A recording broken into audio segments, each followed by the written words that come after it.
एक किसान का जीवन बेहद ही कठिन और दुखों से भरा रहता है। कभी उसको पारिवारिक फिक्र, तो कभी पर्यावरणीय वर्षा, धूप, चिंता। इसी कशमकश में एक किसान का जीवन चला जाता है। किसी गांव में रहने वाला एक किसान अपने जीवन में चल रहे तनाव व दुखों से बहुत दुखी था। किसी ने उसे बताया कि आप अपने दुखों के समाधान के लिए महात्मा बुद्ध की शरण में चले जाओ, वे महान आत्मा अवश्य आपकी सहायता करके आपके दुखों को दूर कर देंगे। ये सुनकर वह किसान अगले दिन महात्मा बुद्ध के पास चला गया।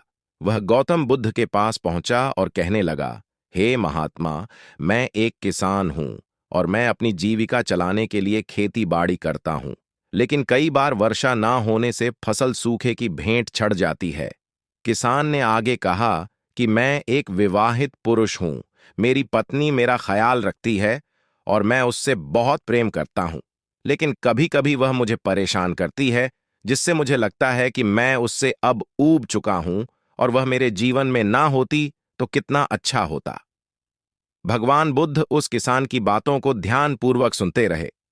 किसान ने आगे बताया कि मेरे बच्चे भी हैं और वे बहुत अच्छे हैं, लेकिन कभी कभी जब वह मेरा कहना नहीं मानते तो उस समय मुझे क्रोध आता है और सोचने लग जाता हूं कि जैसे ये मेरे बच्चे हो ही ना। किसान लगातार अपने दुखों को बुद्ध से बताता गया, लेकिन महात्मा बुद्ध ने बीच में एक शब्द भी नहीं बोला। अंत में जब किसान के पास कोई समस्या नहीं रही तो वह चुप हो गया और मन हल्का करके बुद्ध के जवाब की प्रतीक्षा करने लगा। लेकिन महात्मा बुद्ध चुपचाप रहे और किसान अब बस उनके जवाब का इंतजार करता रहा।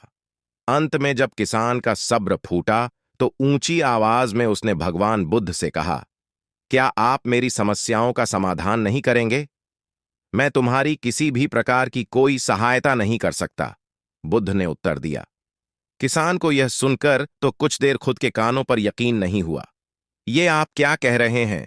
लोगों ने कहा कि आप सभी के दुखों का समाधान करते हैं, तो क्या आप मेरे दुखों का निवारण नहीं करेंगे? बुद्ध ने कहा, सभी के जीवन में कठिनाइयां होती हैं।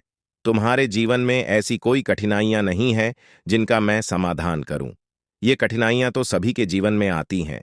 ये तो विधि का विधान है। कभी मनुष्य सुखी होता है तो कभी दुखी।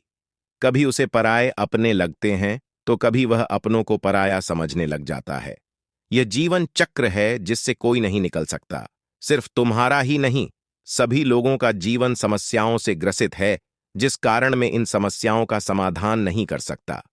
यदि किसी एक समस्या का मैं समाधान कर भी लूं तो उसकी जगह कोई दूसरी समस्या उत्पन्न हो जाएगी। यही जीवन का कटु सत्य है। किसान यह सुनकर क्रोधित हो गया और कहने लगा कि सब लोग कहते हैं कि आप महात्मा हो। मैं आपके पास एक आस लेकर आया कि आप मेरी सहायता जरूर करेंगे, लेकिन आप जब समाधान नहीं कर सके तो मेरा यहां आना व्यर्थ हुआ। इसका अर्थ यह है कि लोग झूठ बोलते हैं, मुझे आपके पास आना ही नहीं चाहिए था। इतना कहकर किसानों वहां से जाने लगा। तभी बुद्ध ने कहा, मैं तुम्हारी इन समस्याओं का तो नहीं, लेकिन एक दूसरी समस्या का समाधान कर सकता हूं। किसान आश्चर्यचकित रह गया और कहने लगा कि मेरी इन समस्याओं के अलावा दूसरी समस्या भला क्या हो सकती है? बुद्ध ने कहा कि वह समस्या यह है कि तुम नहीं चाहते कि तुम्हारे जीवन में कोई समस्या हो। इसी समस्या के कारण ही दूसरी कई समस्याओं को जन्म हुआ है। तुम इस बात को स्वीकार कर लो कि सिर्फ मेरा ही नहीं, अपितु संसार में सभी का जीवन दुखों से भरा पड़ा है। तुम अपने आसपास तो देखो, क्या वह लोग तुमसे कम दुखी हैं? तुम्हें अपना दुख बड़ा लगता है और जो लोग तुम्हारे आसपास हैं उनको अपना दुख। इस दुनिया में सभी को अपना दुख बड़ा लगता है, चाहे छोटा हो या बड़ा, लेकिन जिसके साथ हो रहा है उसको बड़ा ही लग रहा है। यदि तुम ध्यानपूर्वक देखोगे तो यह जीवन सुख दुख से भरा हुआ है। इसको तुम कभी नहीं बदल सकते हो, लेकिन तुम सुख दुख से अवश्य ऊपर उठ सकते हो। यह तुम्हारे लिए संभव है। सुख दुख को हम आने से रोक नहीं सकते हैं, लेकिन सुख और दुख का हम पर कोई प्रभाव न पड़े ऐसी व्यवस्था हम कर सकते हैं। सुख दुख के आने से हमें विचलित नहीं होना, बल्कि धैर्य से सामना करना है। इतना कहकर किसान बुद्ध के चरणों में गिर पड़ा। यह प्रकृति का नियम है दोस्तों, जिसमें परिवर्तन होता रहता है।